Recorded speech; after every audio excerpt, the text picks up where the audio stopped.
Hello guys, welcome to our YouTube channel study with M.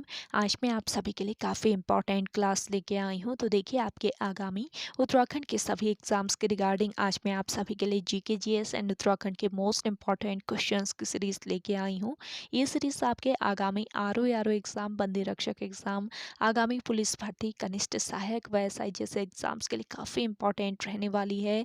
इससे पहले इस series के 13 पार्ट आप सभी को प्रोवाइड करा दिए गए हैं। आज ये 14th पार्ट है। तो जिन लोगों ने पुराने पार्ट नहीं देखे हैं, आप स्टडी विद एम पर विजिट करके देख सकते हैं। काफ़ी इंपॉर्टेंट आपका एक एक पार्ट है। आज की इस सीरीज़ में हम यूनिक क्वेश्चंस डिस्कस करेंगे, साथ ही साथ क्वेश्चन से रिलेटेड इंपॉर्टेंट फैक्ट भी आप लोगों को यहाँ पे मैं बताऊंगी। तो आप सभी लोग हमारी इस सीरीज़ में स्टार्टिंग से लेकर एंड तक बने रहिएगा।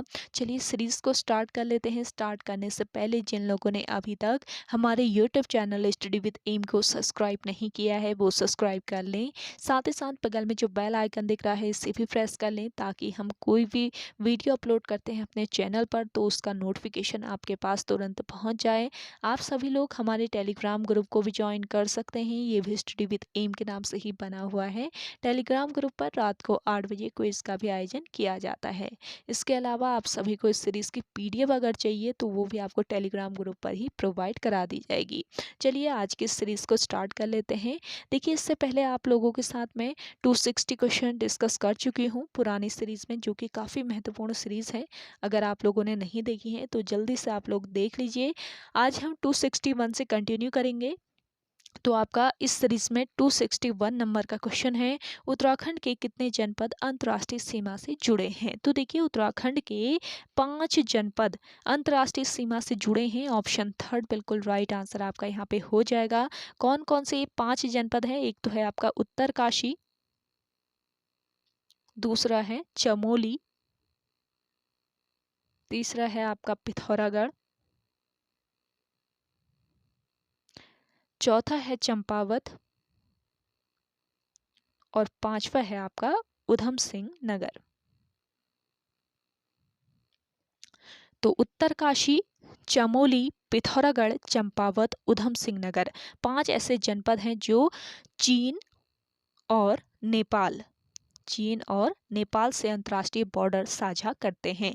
उत्तरकाशी, चमोली और पिथौरागढ़ जो है ये चीन से अपना बॉर्डर साझा करते हैं, जबकि पिथौरागढ़, चंपावत और उधम सिंह नगर ये आपके नेपाल से अपना बॉर्डर साझा करते हैं। तो ये आपको याद रखना है। यानी कि पिथौरागढ़ आपका एक ऐसा जनपद है जो 2 देशों के साथ सीमाएं साझा करता है, नेपाल के साथ भी और चीन के साथ भी। और आप लोगों से क्वेश्चन अगर पूछ लिया जाए कि उत्तराखंड के ऐसे कौन से जिले हैं जो किसी भी देश के साथ अपनी सीमा साझा नहीं करते हैं, तो टिहरी, रुद्रप्रयाग, बागेश्वर, अल्मोड़ा 4 जिले ऐसे हैं जो कि किसी भी देश के साथ अपनी सीमा साझा नहीं करते हैं। पूछ लिया जा सकता है, तो इम्पॉर्टेंट पॉइंट है, ध्यान रखिएगा।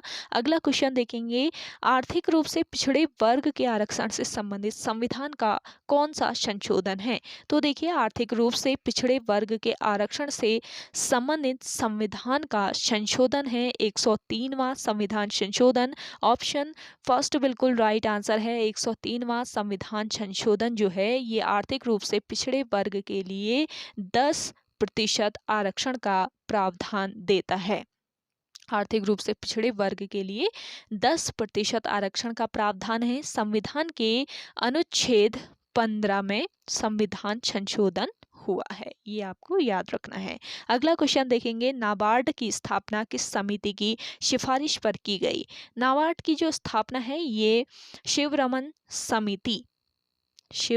समिति की सिफारिश पर की गई थी। ऑप्शन सेकंड बिल्कुल राइट आंसर है। देखिए, नाबार्ड बैंक की स्थापना कब हुई पूछ लिया जाए, 1982 आप लोग याद रखिएगा। नाबार्ड बैंक की स्थापना 1982 में हुई थी। इसका जो हेडक्वार्टर है ये मुंबई में स्थित है। बैंकिंग क्षेत्र में सुधार के लिए कौन सी समिति होती है पूछ लिया जाए तो देखिए बैंकिंग क्षेत्र में सुधार के लिए होती है आपकी नरसिम्हन समिति। इस पॉइंट को भी आप लोग नोट कर लीजिए, इंपॉर्टेंट पॉइंट है। अगला देखेंगे देहरादून को कुमाऊं मंडल में कब शामिल किया गया। देखिए देहरादून को कुमाऊं मंडल में शामिल किया गया था वर्ष 1825 में। ऑप्शन फर्स्ट इस क्वेश्चन का करेक्ट आंसर है। देहरादून की स्थापना की अगर हम बात करते हैं 1817 में, 1817 में देहरादून की स्थापना हुई थी जिसे सहारनपुर मंडल में शामिल किया गया। वर्ष 1975 को देहरादून को गढ़वाल मंडल में शामिल किया गया और वर्ष 1871 ईस्वी में देहरादून अलग जिले के रूप में प्रकाशित हुआ। देहरादून अलग जिला कब बना पूछ लिया जाए 1871 याद रखें आप लोग। और 1867 में देहरादून नगर पालिका बनी थी। अगला क्वेश्चन है आपका पर्यावरण संरक्षण अधिनियम कब आया। देखिए पर्यावरण संरक्षण अधिनियम आया था आपके 1986 में, वर्ष 1986 में। ऑप्शन फर्स्ट बिल्कुल राइट आंसर है। पर्यावरण संरक्षण अधिनियम 1986 का अधिनियम है। और बात करें वन्य जीव संरक्षण अधिनियम की तो वन्य जीव संरक्षण अधिनियम कब आया 1972 में। सूचना का अधिकार अधिनियम कब पारित किया गया पूछ लिया जाए। सूचना का अधिकार 2005 का अधिकार है। जैव विविधता अधिनियम अगर आप लोगों से पूछ लिया जाता है तो देखिए जैव विविधता अधिनियम आया था आपके 2002 में। उपभोक्ता संरक्षण अधिनियम पूछ लिया जाए तो देखिए वर्ष 2019 में आपका उपभोक्ता संरक्षण अधिनियम पारित हुआ था। तो ये कुछ इम्पोर्टेंट फैक्ट है जो कि आयोग के द्वारा पूछ लिए जा सकते हैं। आप सभी लोग नोट डाउन इन्हें कर लीजिए। चलिए नेक्स्ट क्वेश्चन देखते हैं। नेक्स्ट क्वेश्चन है आपका अंतर्राष्ट्रीय बालिका दिवस कब मनाया जाता है। देखिए अंतर्राष्ट्रीय बालिका दिवस आपके 11 अक्टूबर को मनाया जाता है। ऑप्शन सेकेंड इस क्वेश्चन का करेक्ट आंसर है। वहीं पूछ लिया जाए कि राष्ट्रीय बालिका दिवस कब मनाया जाता है तो राष्ट्रीय बालिका दिवस आपके 24 जनवरी को मनाया जाता है। इंपॉर्टेंट पॉइंट है, नोट कीजिए। अगला क्वेश्चन है आपका यंग हिल्टन आयोग की सिफारिश पर किस संस्था की स्थापना की गई। यंग हिल्टन आयोग की सिफारिश पर किस संस्था की स्थापना की गई थी। रिजर्व बैंक की, रिजर्व बैंक ऑफ इंडिया की। ऑप्शन सेकंड बिल्कुल राइट आंसर है आपका। यहाँ पे देखिए रिजर्व बैंक ऑफ इंडिया, इसकी स्थापना की बात करें 1 अप्रैल 1935 को इसकी स्थापना हुई थी। Reserve bank of India act 1934 के अनुसार इसकी स्थापना हुई थी और इसका जो राष्ट्रीयकरण किया गया था 1 जनवरी 1949 को किया गया था। अगला क्वेश्चन है जाख मेला किस जनपद में लगता है। जाख मेला आपके कहाँ पर लगता है, रुद्रप्रयाग में। ऑप्शन सेकंड इस क्वेश्चन का राइट आंसर है। जाख मेला रुद्रप्रयाग के गुप्त काशी में लगता है। गुप्त काशी में इस मेले का आयोजन किया जाता है। इस मेले की विशेषता है कि इसमें जलते अंगारों में नृत्य किया जाता है। अगला क्वेश्चन देखते हैं। Nathpa Jhakri hydro electric project किस राज्य में स्थित है। तो देखिए Nathpa Jhakri hydro electric project है आपके हिमाचल प्रदेश में। ऑप्शन फोर्थ इस क्वेश्चन का राइट आंसर है। देखिए Nathpa Jhakri hydro electric project Sutlej नदी पर है। किस नदी पर है पूछ लिया जाए तो ये नदी है सतलज नदी। सतलज नदी पर यह प्रोजेक्ट है। और देखिए सतलज नदी का उद्गम मानसरोवर के निकट राक्षस ताल से होता है जहां इसका स्थानीय नाम क्या है, लोगचेन। लोगचेन यहाँ पर इसका स्थानीय नाम है लोगचेन खंबाओ। लोगचेन खंबाओ इसका स्थानीय नाम है। और देखिए सतलज नदी का पौराणिक नाम अगर पूछ लिया जाए तो देखिए सतलज नदी का जो पौराणिक नाम है ये क्या है, शतरदी। नोट कर लीजिएगा, शतरदी इसका पौराणिक नाम है। सतलज नदी भारत में किस दर्रे से प्रवेश करती है पूछ लिया जाए तो देखिए ये दर्रा है आपका शिवकिला दर्रा। तो शिवकिले दर्रे से भारत में प्रवेश करती है कौन सी नदी, सतलज नदी। अगला क्वेश्चन है जागोई किस राज्य का प्रसिद्ध नृत्य है। जागोई जो है ये मणिपुर राज्य का एक प्रसिद्ध नृत्य है। ऑप्शन फर्स्ट बिल्कुल राइट आंसर है। जागोई मणिपुर राज्य का शास्त्रीय नृत्य है। क्लासिकल डांस है ये मणिपुर राज्य का, और इस शास्त्रीय नृत्य को मणिपुरी नृत्य के रूप में भी जाना जाता है। इसके अलावा मणिपुर के लोक नृत्य कौन कौन से हैं ये आपको पता रहना चाहिए, क्योंकि यहाँ से भी आयोग के द्वारा क्वेश्चन पूछ लिए जा सकते हैं। देखिए पुंग चोलोम नृत्य जो है ये मणिपुर राज्य का नृत्य है। इसके अलावा खम्बा नृत्य भी मणिपुर का है। नूपा नृत्य की बात करूं मैं तो ये भी आपके मणिपुर राज्य का नृत्य है। नेक्स्ट क्वेश्चन है विश्वनाथ गुफा किस जनपद में है। तो देखिए विश्वनाथ गुफा है आपके टिहरी जनपद में। ऑप्शन फर्स्ट इस क्वेश्चन का करेक्ट आंसर है। विश्वनाथ गुफा टिहरी जनपद के हिंदाव पट्टी, नोट कर लीजिएगा, हिंदाव पट्टी केदारनाथ मार्ग पर विश्वनाथ पर्वत पर स्थित है, और यह आदि गुरु शंकराचार्य की तप स्थली है, और यह स्थान या गुफा गुरु वशिष्ठ की तप स्थली के रूप में भी प्रसिद्ध है। नेक्स्ट क्वेश्चन देखेंगे, कटारमल मंदिर किस शैली में निर्मित है। देखिए कटारमल मंदिर निर्मित है आपके उत्तराखंड शैली में।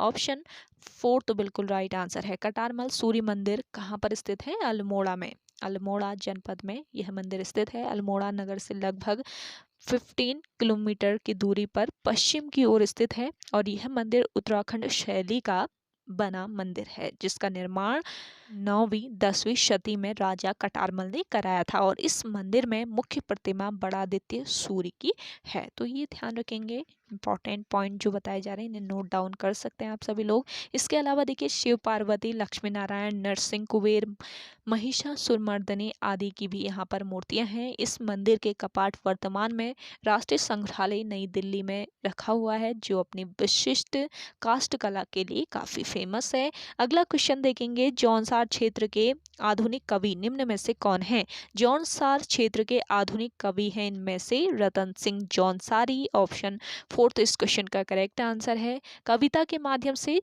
जौनसार को उजागर करने वाले रतन सिंह जौनसारी इस क्षेत्र के आधुनिक कवि हैं। जबकि भाव सिंह चौहान की बात करें तो भाव सिंह चौहान को फादर ऑफ जौनसार कहा जाता है।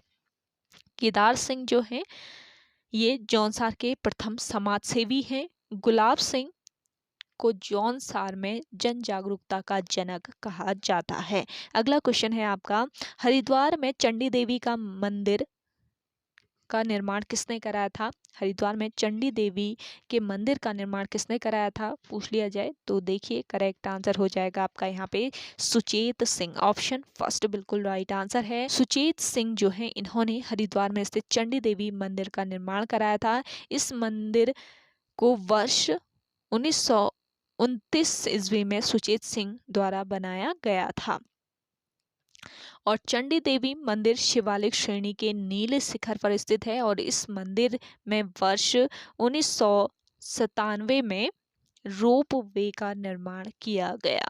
अगला क्वेश्चन है आपका, वर्षा ऋतु में निम्न में से किस हिमालयी क्षेत्र में सर्वाधिक वर्षा होती है। तो देखिए वर्षा ऋतु में बाह्य हिमालय क्षेत्र में सर्वाधिक वर्षा होती है। देखिए शिवालिक को बाह्य हिमालय कहा जाता है। आपने शिवालिक के बारे में हो सकता है पढ़ा हो, तो शिवालिक को ही बाह्य हिमालय कहा जाता है। शिवालिक श्रेणी की औसत ऊंचाई 700 मीटर से लेकर 1200 मीटर तक है। राज्य में सर्वाधिक वर्षा शिवालिक हिमालय क्षेत्र में होती है। यहाँ 200 से 250 सेंटीमीटर तक वर्षा होती है। अगला क्वेश्चन है, हनोल मंदिर किस नदी के तट पर है। देखिए हनोल मंदिर है आपके किस नदी के तट पर। करेक्ट आंसर हो जाएगा आपका टोंस नदी। ऑप्शन सेकंड बिल्कुल यहाँ पे आपका राइट आंसर हो जाएगा। हनोल देहरादून में टोंस नदी के तट पर महासु देवता का मंदिर है जो भगवान शिव को समर्पित है। हनोल का प्राचीन नाम क्या था। देखिए चकरपुर इसका प्राचीन नाम था। हुणाबाट ने हनोल मंदिर का निर्माण कराया था। हनोल मंदिर का निर्माण किसने कराया पूछ लिया जाए, नोट कर लीजिएगा, हुणाबाट द्वारा इस मंदिर का निर्माण कराया गया था। और जौनसार भाबर के लोगों का सबसे बड़ा तीर्थ स्थल है हनोल। आप सभी को सेशन पसंद आ रहा है, जल्दी से आप सभी लोग लाइक कर लें। जिन लोगों ने अभी भी हमारे YouTube channel study with M को सब्सक्राइब नहीं किया है, सब्सक्राइब कर लीजिए एंड सेशन आप लोग शेयर जरूर कीजिएगा। देखिए आप सभी लोगों के लिए यहाँ पे इंपॉर्टेंट सीरीज प्रोवाइड की जा रही है, तो सभी उत्तराखंड एग्जाम के लिए ये इंपॉर्टेंट रहने वाली है ये सीरीज, तो आप सभी लोग इसे शेयर जरूर कीजिएगा।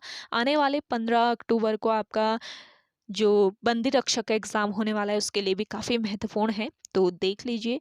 अगला क्वेश्चन देखते हैं, दीवान सिंह भाकुनी का संबंध है। देखिए दीवान सिंह भाकुनी इनका संबंध है औषधि विज्ञान से। ऑप्शन फर्स्ट इस क्वेश्चन का करेक्ट आंसर है। दीवान सिंह भाकुनी औषधि विज्ञान से जुड़े थे, जिन्हें वर्ष 1989 में 1989 में सीवी रमन पुरस्कार मिला था और वर्ष 1975 में इन्हें शांति स्वरूप भटनागर अवार्ड से भी सम्मानित किया गया। दीवान सिंह भाकुनी जो हैं ये कहाँ के निवासी हैं पूछ लिया जाए तो अल्मोड़ा के ये निवासी हैं।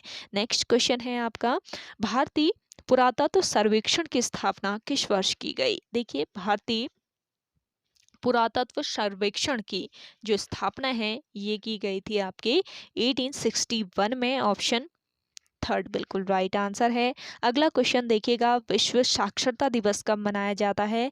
विश्व साक्षरता दिवस मनाया जाता है आपके 8 सितंबर को, यानी कि ऑप्शन फोर्थ इस क्वेश्चन का राइट आंसर है। अगला क्वेश्चन देखेंगे, भक्त दर्शन का मूल नाम क्या था? देखिए भक्त दर्शन का मूल नाम था राजदर्शन। ऑप्शन सेकेंड यहाँ पे आपका राइट आंसर हो जाएगा। भक्त दर्शन जो है इन्होंने अपने नाम से जाति सूचक शब्द भी हटा दिया था, तो इनका जो मूल नाम था वो था राजदर्शन।